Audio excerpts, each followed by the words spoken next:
Doa Rosario adalah doa yang sangat populer di antara orang Katolik. Apakah teman-teman tahu asal-usul dari doa yang satu ini? Simak sejarah singkatnya dalam episode Katekese Katolik kali ini. Shalom, damai sejahtera bagi kita semua dan berjumpa lagi dengan saya Romo Bayu OP dalam program kita, program Katekese Katolik. Sebuah program yang didesain bagi kita semua yang ingin mendalami iman kita, iman Katolik. Doa dengan formula yang diulang-ulang sudah merupakan bagian dari agama-agama besar di dunia, seperti agama Hindu, Buddha, dan bahkan Islam. Untuk menandai jumlah doa yang didaraskan, maka digunakanlah alat bantu, seperti butiran batu, kayu, ataupun simpul tali. Sebelum mendaraskan rosario menjadi doa yang lazim di dalam gereja, sudah ada bentuk doa-doa yang pada dasarnya juga diulang-ulang. Salah satu contohnya yang paling terkenal adalah doa Yesus yang merupakan tradisi gereja timur. Para pertapa dan pengembara di padang gurun secara berulang-ulang mendaraskan kalimat Tuhan Yesus Kristus, Putra Allah, kasihanilah kami orang berdosa ini. Dengan berdirinya biara-biara dan pertapaan di abad pertengahan, para rahib mulai mendaraskan mazmur yang berjumlah total 150 sebagai bagian esensial dari hidup doa dan membiara mereka. Bahkan ada zaman di mana mereka akan mendaraskan semua 150 mazmur setiap harinya. Mazmur ini disebar secara merata di doa pagi, siang, sore, dan malam. Tentunya dengan struktur semacam ini adalah ideal bagi para rahib dan juga biarawan-biarawati yang hidupnya memang didedikasikan untuk berdoa. Tetapi tidak bagi para awam.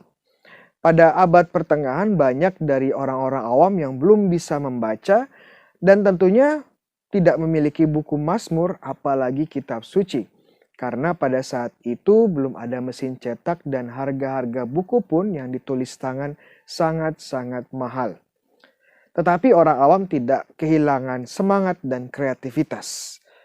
Sekitar abad 11 dan 12, orang-orang awam mulai menemukan cara untuk berpartisipasi dalam doa para rahib ini dengan mendaraskan 150 kali doa Bapa Kami.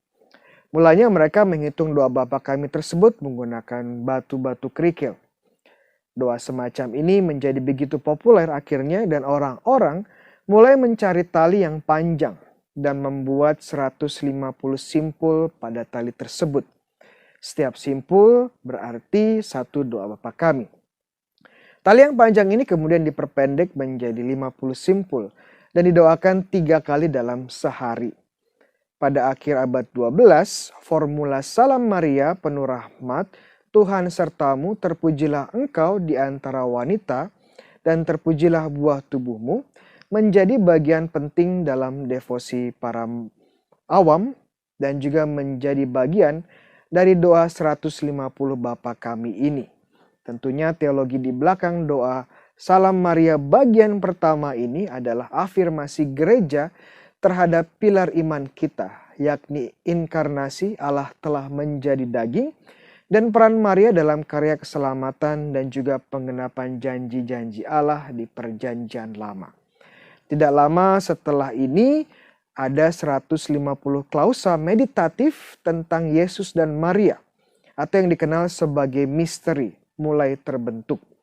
Misteri-misteri ini sejatinya merangkum Injil dari kisah malaikat Gabriel mewartakan kabar gembira kepada Maria hingga Pentakosta. Klausa-klausa ini didaraskan setelah 150 doa Salam Maria. Dan doa semacam ini sangat populer di zaman Santo Dominikus de Guzman pada awal abad ke-13 dan dikenal juga sebagai Mazmur Maria. Pada awal abad ke-15, seorang rahib Kartusian bernama Dominikus dari Prusia membuat modifikasi. Dia memperpendek doa 150 Salam Maria ini menjadi 50 dan menggabungkan dengan 50 klausa meditatif tentang Yesus dan Maria. Kata Yesus juga yang mulai ditambahkan pada akhir doa Salam Maria bagian pertama pada tahun 1410 sampai 1439. Perlu diketahui juga bahwa formula Santa Maria, doakanlah kami yang berdosa ini, sekarang dan waktu kami mati baru ditambahkan kemudian. Kemudian pada abad ke-15, juga kata rosarium yang artinya taman mawar mulai menjadi nama dari bentuk doa populer ini. Kata rosario akhirnya memiliki arti pendarasan 50 Salam Maria. Pada waktu yang hampir bersamaan, seorang rahib bernama Henry Calcar, seorang rahib Kartusian, menambahkan juga inovasinya. Dia membagi 50 doa Salam Maria dalam 5 kelompok kecil. Setiap kelompok terdiri dari 10 doa Salam Maria dan doa Bapa Kami di setiap awal kelompok kecil ini. Masih di abad ke-15, 50 misteri ini kemudian juga dikurangi jumlahnya menjadi 15. Setiap misteri akan membuka kelompok 10 Salam Maria. Pada tahun 1569, Paus Pius kelima, seorang Dominikan, menerbitkan keputusan Consuetuum Verum Romani Pontifices yang mengatur dan menetapkan bagaimana umat Katolik berdoa rosario. Tentunya ia juga memperhitungkan perkembangan sejarah rosario dan juga praktek-praktek yang ada pada zamannya, secara khusus dari tradisi Dominikan. Dia juga dengan resmi menyatakan bahwa doa rosario adalah doa devosi yang efektif, baik didoakan secara perorangan maupun berkelompok. Dan bagi kita yang berdoa rosario dan akan mendapatkan rahmat dan juga indulgensi. Setelah pertempuran di Lepanto pada tahun 1571, Paus Pius kelima menetapkan Oktober 7 dalam kalender liturgi sebagai Pesta Maria, sebagai Ratu Kemenangan, yang kemudian berubah menjadi Pesta Ratu Rosario. Pada tahun 1613, doksologi atau kemuliaan mulai ditambahkan pada rosario. Sekitar masa ini juga salib menjadi bagian dari untayan tali rosario.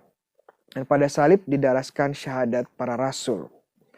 Doa-doa devosi lain seperti doa Fatima mulai perlahan-lahan masuk menjadi bagian dari rosario.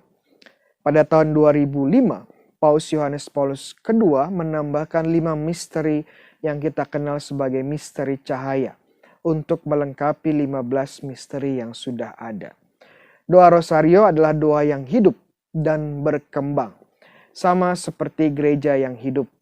Jadi jangan heran jika masa depan kita memiliki bentuk doa rosario yang berbeda dengan yang sekarang kita gunakan. Demikian katekese Katolik kita edisi spesial Sejarah Rosario. Dan bagi teman-teman yang merasakan katekese ini bermanfaat, jangan lupa untuk di-share dan jangan lupa untuk subscribe dan like YouTube channel ini untuk mendapatkan video-video katekese berikutnya. Tuhan sertamu, kita semua diberkati oleh Allah yang Maha Kuasa, Bapa, Putra, dan Roh Kudus. Amin.